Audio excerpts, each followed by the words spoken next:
man, it's such an honor. I'm sure you don't remember that, but I wrote you in 2014 through MySpace. And you sent me the records, the one you released in 2014, and I've been a fan since then of the band, of course. But with the new records, it's such a headbanger and a killer records. Thank you, I man. mean, every fucking sound are so amazing. But before talking about the records, and for people that maybe don't recognize your beautiful Bruins hat, and now I got the blue from painting it on We're terrible Chelsea, this year. and I've got the fucking maple leaf. But we're not about talking about hockey. But yeah, who the hell are you, man? Yeah, I'm Kevin. I sing for Oh the Humanity. Thanks for having me, Eric. Fucking one and only. Yeah, yeah. You sent me the record back in the days, and it was such a it blew my mind. I always knew you have something special, but it's so cool to see the evolution of the band and where they're going. And I know when that record was released, it was not the song that you had in mind, but it was the road to get to that. But I think with the new release, it just it and it's a fucking masterpiece. But before talking about the new stuff, even the band, I'm curious about your past. How did you start, Kevin, to discovering music? And were there people around you, like family or friends, that influence you into that journey, quest, whatever you wanted to call, that, get all of us so addicted? Yeah, that's a great question. So I started playing trumpet in fifth grade, and so I guess that was my entry point. And then at some point in high school, like I had friends who were into like metal and harder music, and most of what I grew up listening to was like the Beatles, Beach Boys, like the stuff my parents kind of listened to. And then I remember there was every summer I would spend 1 week with my grandparents in Vermont, and I can't remember what town it was because I think I was like 14 or 15. But they gave my brother and I $20 and they sent us into this little record store, and each of us bought a few CDs, and I bought a Grand Prix CD, which was a local band from where I grew up in Western Mass, and then I bought an H2O CD. And like sight unseen, I didn't know H2O from a hole in the wall, and I listened to that CD the entire week. And I remember that being like kind of a moment where I'm like, oh, whatever this is, I really like this. And so I started hanging out with kids in high school who were in punk bands and like going to shows and stuff. I saw my first show, my first punk show was US Bombs in Union 13 at a skate park, a couple of towns over from where I grew up. And so it's just like, yeah, I just kind of hit the ground running and never really stopped. I was in like bands in high school. I was in bands in college. And then, Oh the Humanity's been a band since 2012. So this has been my project since then. Crazy. There's so much stuff. First of all, I was there at the Quebec show from that tour US Bump with Union 13. Oh, really? Yes. Yeah, That was man. crazy. Crazy Yeah. show. Yeah, yeah. But the thing is that I thought that US Bum what I thought that Union 13 was US Bum. I was like, they're so fucking good, man. They blow my mind. And then US Bum arrived and I was like, Union 13 suck. Because it's so different and at that show and I love US Bomb. They release great stuff, but he was so drunk. He actually has a six-pack of the tallest beer, and he drink it up and spit it in the crowd and drink his six beer Yeah. right straight at the first like 4 or 5 songs. So it was so hammered that it was a chaos.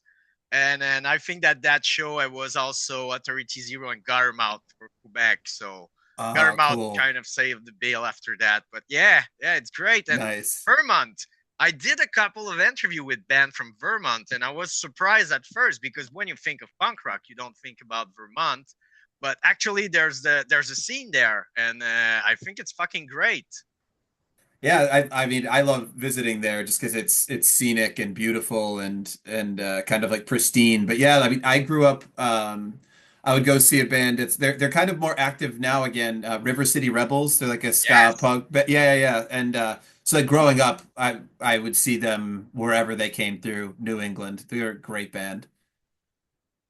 Yeah, yeah. In Quebec, we didn't have them that much, so and I love them, so I wish I could see them more. But yeah, there's a great scene there. It's kind of crazy when you think about it, Yep. and I think that because of Death, the punk band, like the first punk rock band without any release that nobody knew, and the release was I think it's their kids who found the records and pushed them to release it, and they did a documentary about the band, and they move on to Vermont, so the kids start band and the scene grow like that, and I was like, that's crazy, and I think it was Oh, the Deaf interesting. drummer, so you really impact the scene.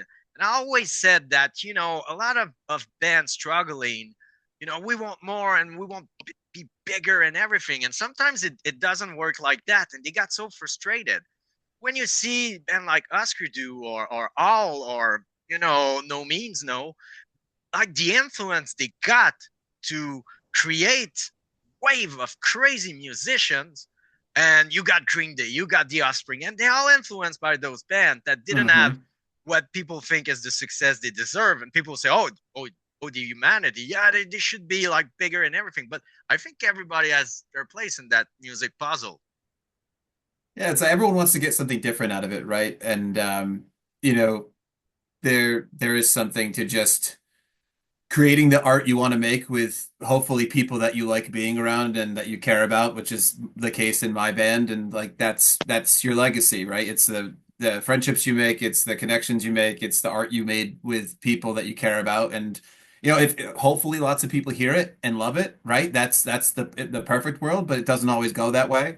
So yeah, it's you just got to kind of try to learn to be happy with what you got, right? That's yeah, if we can figure that out on our turn on this marble, then we're doing okay. Yeah, we got the meaning of life, man. That's what we do with those interview. Like, what you're talking about? Oh, we have the meaning of life, man. I But mean, nothing, it's, this making art with my friends and playing shows and doing this is like second only to time with my family and my kid and my wife. Like it's been my passion since I was a kid. And I think if you're lucky enough to find the thing that you're passionate about, that you really feel like you were put on the earth to do. And not to say it's punk, but like for me, I think it's just being creative and making music in general. Then like being able to pursue it is just like pure joy, even when it's hard, and even when the road is long and you're tired and whatever. It's just like if you're lucky enough to find that thing that drives you, then it's just pure joy. so true. It's so true. And I know like when you do that for the right reason, there's always something coming your way. And there's so many people struggling with that, understand that. And I think that music is a living thing. And I think that when you create, you feel great and you feel, accomplished. I think it's something that it keeps you sane. And at the end, it keeps a lot of people sane also. So at the end, you're kind of a therapist. You should have the therapist salary. That's the thing. That'd be nice. That'd be nice. Government, come on, pay the artists what they deserve.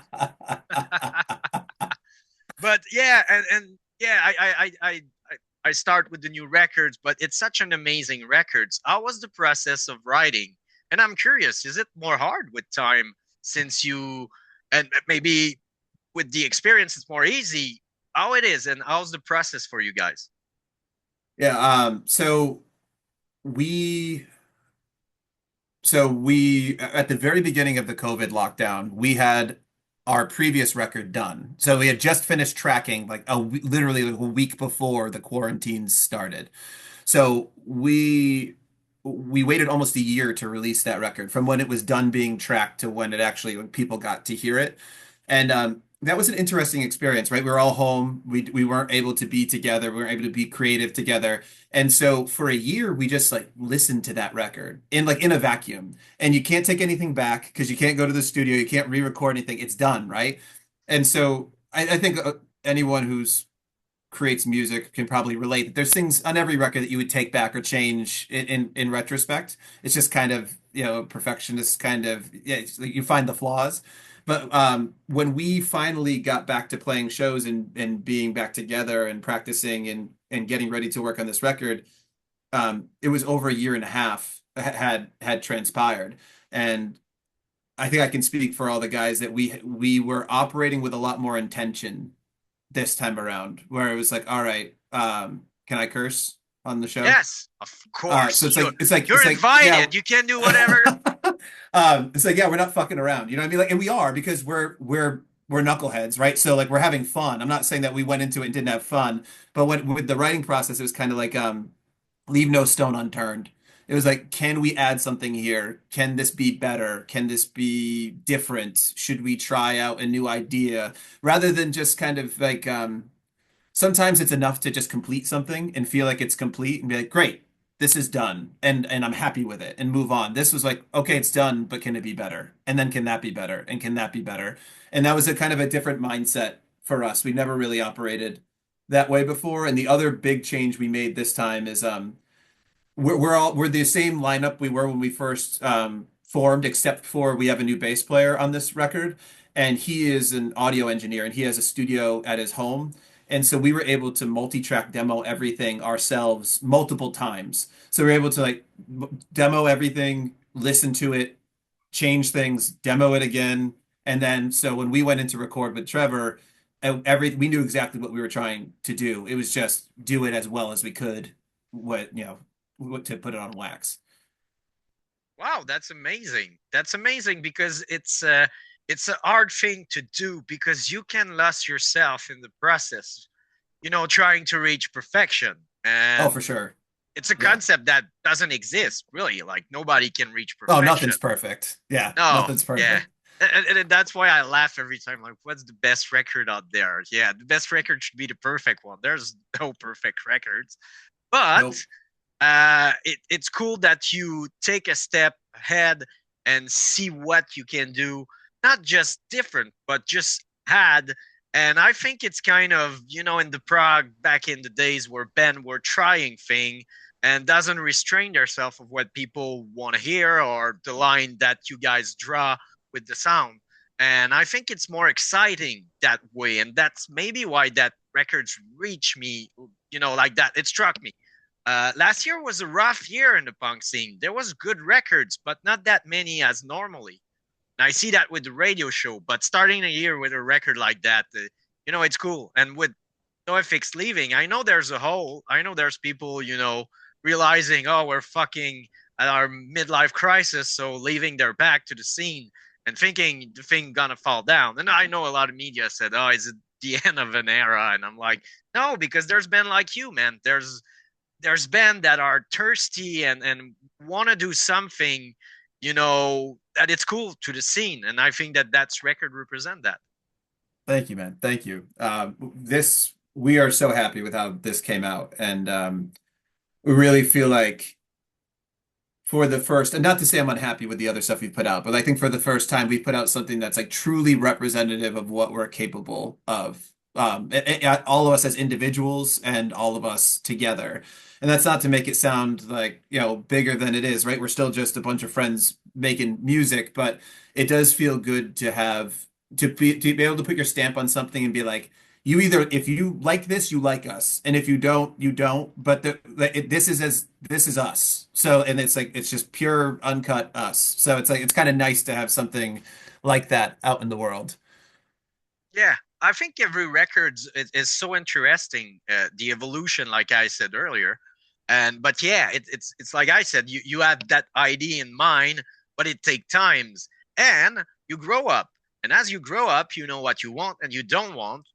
A thing that 20 years ago, 15 years ago was more hard to figure out because you want actions, you have energy, and you want to conquer the world, and let's do this and do it quick, and then you take a step ahead like you did and you realize that okay, we did that for many years, let's try something else and find new venues, and again challenging yourself. You're doing music for yourself, not like to please everybody, like you said, Yep. like it or not, but at the end it's your creation, it's your thing. And I think it's interesting that you took back, that fun to create and try venues, even if I said fun, but it's hard to, and it's a lot of compromise. Sometimes it's not easy, but yeah, at the end, it's all about the result. I'm so like, and I get it. Back in the days, you have 2 days and to do the records, and then you release Yes. it and label, and then Yeah. 15 Yeah. years later, it's like that's the worst records. But there's people that fucking enjoy it that want to hear some song, but Oh, they're like, oh no, I yeah. don't want to get there. So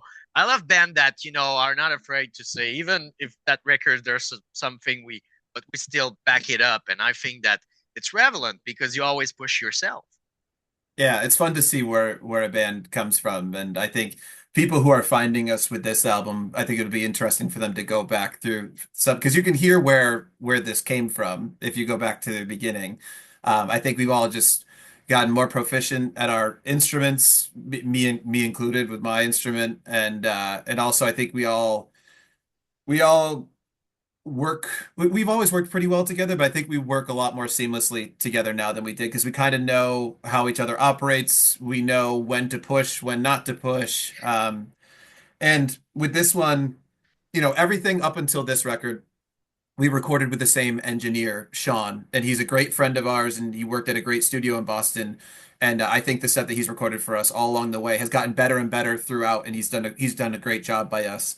But I think part of the process that I was telling you about, where we were kind of pushing ourselves and challenging ourselves, that's why we went to go record with Trev for this one in New Bedford, because we kind of wanted to in all aspects, like get out of our comfort zone and do something different. So like to go into that guy's house, literally, a guy that we've all like grown up going to his shows and looked up to, and then be like, okay, cool. So it's put up or shut up time. Let's go do this. And then to spend a collectively like nearly a Yeah. month in his house recording this, I think that also to say is uncomfortable is not right because Trev is a super easy guy to work with, but I mean uncomfortable as in like we're used to doing things a certain way. Yeah. So, moving outside of like, oh, cool, we're going to go to the same studio, do the same thing at the same place. It's like, no, we're going to go to a completely different place with a different person with different gear in a different room and do this in a new way. And I think it was hugely beneficial.